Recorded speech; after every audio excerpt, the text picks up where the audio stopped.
Hello दोस्तों, आज मैं आपको बाबा साहब द्वारा रचित की पुस्तक बुद्ध और उनका धम्म के बारे में बताना चाहूँगी।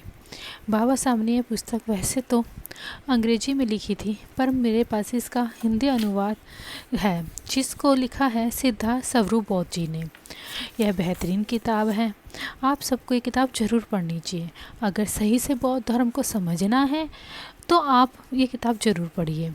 बाबा साहब ने इस पुस्तक में कहा है कि मैं हिंदू धर्म में पैदा हुआ, ये मेरे वश की बात नहीं थी, किंतु मैं हिंदू धर्म में मरूंगा नहीं। और 14 अक्टूबर 1956 को नागपुर के पवित्र दीक्षा भूमि पर बहुजन समाज की लगभग 6000 जातियों के 14 लाख अनुयायियों के साथ विश्व के इतिहास के महानतम धम्म दीक्षा समारोह में बाबा साहेब ने विश्व के सर्वश्रेष्ठ धम्म बौद्ध धम्म की दीक्षा स्वयं ग्रहण कर अपने अनुयायियों को दीक्षा दी।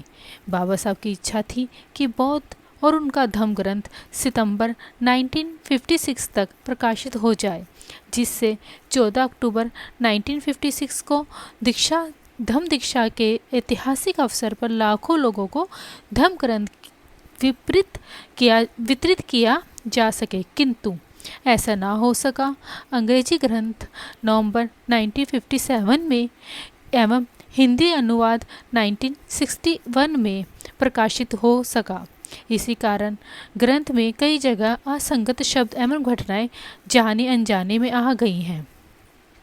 बौद्ध और उनका धम्म ग्रंथ के परिचय में बाबा साहब लिखते हैं कि उनका ग्रंथ स्पष्ट, सुसंगत, विश्वसनीय और तर्कसंगत है।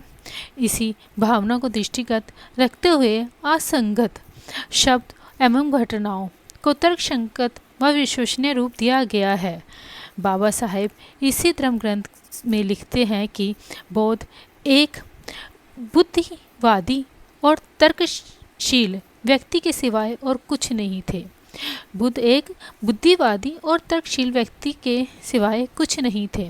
अतः जो बात बुद्धिवादी और तर्कसंगत हो उसे ही बुद्ध वचन के तौर पर स्वीकार किया जा सकता है। बाबा साहिब जैसे महान व्यक्ति के द्वारा कहे गए हर शब्द ही अनमोल है। उनकी बातों में ये बातें इतनी तर्कसंगत होती थी कि उस पर किसी तरह का कोई प्रमाण मांगने की जरूरत ही नहीं बनती थी। बाबा साहिब आप महान हो। जय भीम।